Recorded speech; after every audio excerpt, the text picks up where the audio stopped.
Oke, selamat pagi dan selamat berjumpa kembali di channel saya Singi Photoworks. Kesempatan kali ini kita mau review pemakaian head unit universal Android yang sudah saya gunakan selama kurang lebih 1 tahun.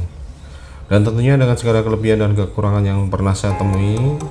Dan sebagai bonus karena banyaknya pertanyaan di kolom komentar di video saya sebelumnya, nanti saya akan berikan tips dan trik untuk mengatasi kendala yang ada di video 1 tahun yang lalu. Oke, so stay tuned.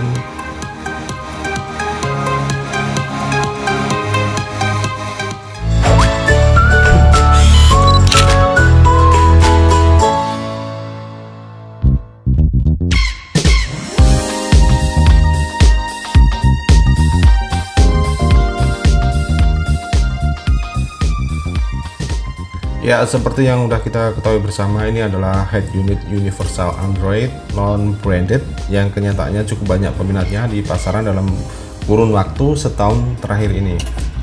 Di sini saya nggak akan review soal kualitas suara ya, karena emang udah jelas soal begituan bukan kapasitas saya.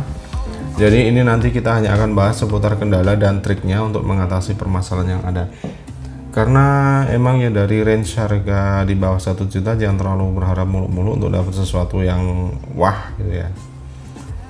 Oke, kita ulas 3 masalah utama yang ada di video setahun yang lalu, yaitu sebagai berikut. Pertama, tampilan layar kurang jelas jika dilihat dari sisi selain pengemudi.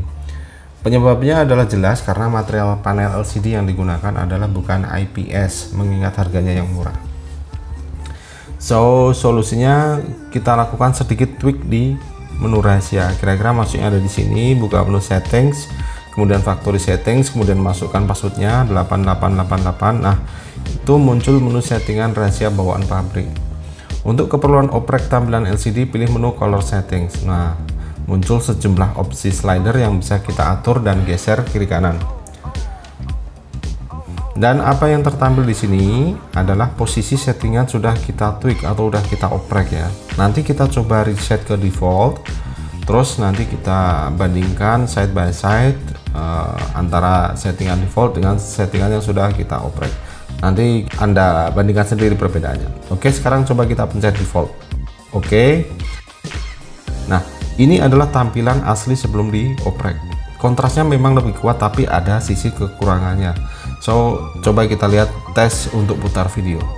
Nah, ini kita bandingkan. Sebelah kiri adalah settingan default, sebelah kanan adalah settingan oprek. Kita coba pindah posisi kamera mulai dari posisi driver, posisi penumpang belakang, dan juga posisi penumpang kiri.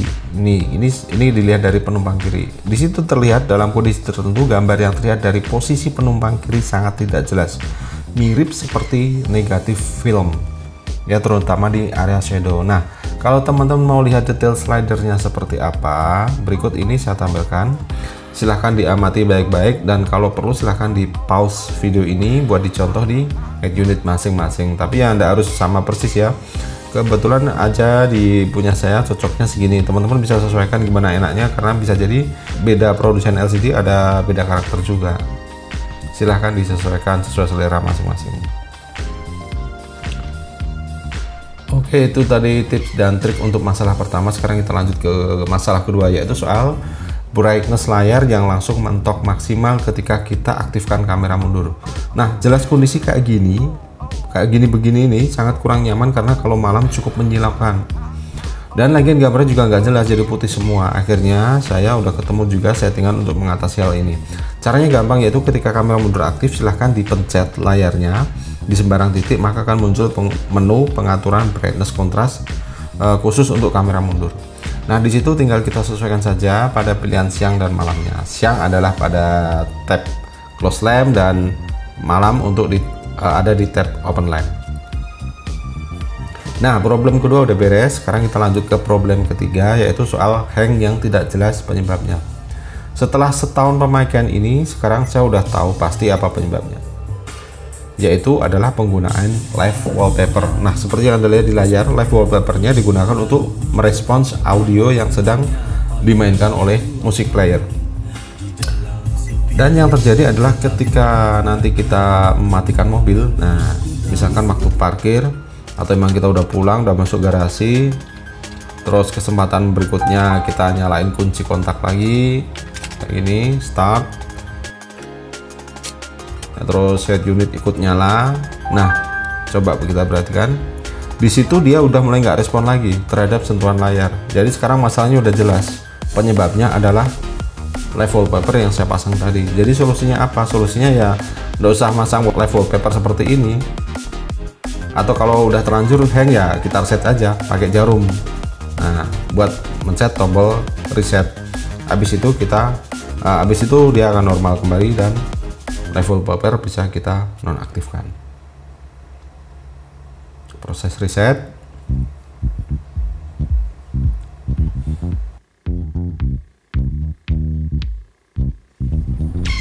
Oke, itu tadi 3 solusi dari masalah yang sudah kita temui di awal pemakaian setahun yang lalu. Sekarang kita bahas pemakaian sehari-hari di luar dari 3 permasalahan di atas.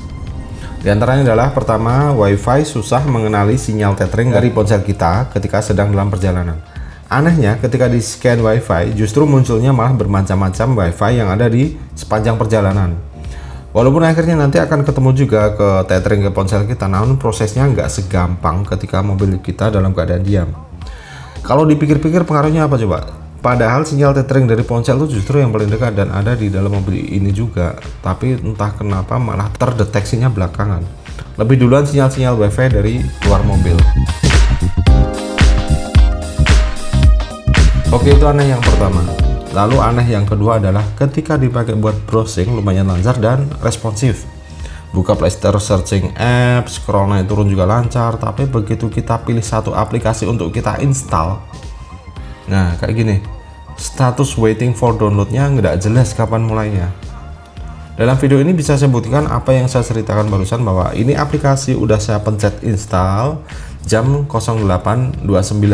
Saya tunggu sampai 1 menit belum jalan juga. Akhirnya saya tinggal mandi. Dan setelah selesai mandi, saya cek pada pukul 8.38 dalam kondisi Playstore udah nutup. Saya kira tadi mungkin Playstore-nya crash, dan setelah saya cek ternyata aplikasinya udah berhasil terinstall. Nah, soal kendala kayak gini, dari hasil saya googling, biasanya kendala ada di Google Play Services.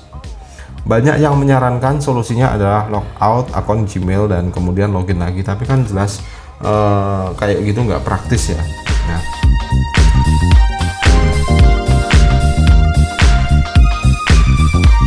oke, sekarang kita review secara umum.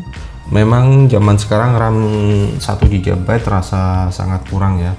Pindah-pindah aplikasi, settings, Play Store, musik player, dan lain-lain berasa kurang responsif jika sudah terlalu banyak aplikasi terbuka di bagian recent apps. Jadi teman-teman kalau kepikiran mau beli, coba pertimbangan ambil yang RAM 2 GB. Namun dibalik kekurangan itu semua ya kita kembali ke budget. Katanya memang ada harga ada barang. Jadi rasanya kurang pas kalau modalnya dikit tapi nuntutnya kebanyakan. Ya so far dinikmati aja lah ya. Gini-gini juga udah jauh lebih mending dibanding dengan sebelum Android. Layar masih resistif, belum kapasitif, mentok 7 inci, resolusi juga masih rendah. Apalagi aplikasi yang terbatas, bahkan mungkin juga nggak bisa kita tambah-tambahin aplikasi. Support video juga format masih jadul. Nah, kalau sekarang saya pegang head unit ini juga di mobil juga bukan kayak kita pegang HP ya yang selalu aktif buat segala keperluan. Jadi kalau butuh nyetel musik udah bisa, nyetel video berbagai macam kodek kekinian kayak MP4, MKV juga bisa, nyetel YouTube bisa, mirroring bisa, dan semua itu kita peroleh di harga tidak lebih dari 1 juta rupiah saja. Masa iya kurang bersyukur sih. So beginilah review saya setelah menggunakan head unit ini selama setahun dari saya yang kupingnya masih suci ini ya, jadi belum bisa bedain suara audio mahal atau audio murah, saya nggak tahu bedanya.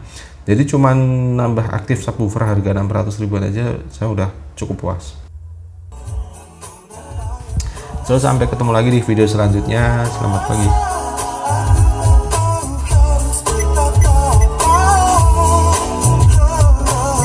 Ini kan namanya cinta, oh ini kan cinta.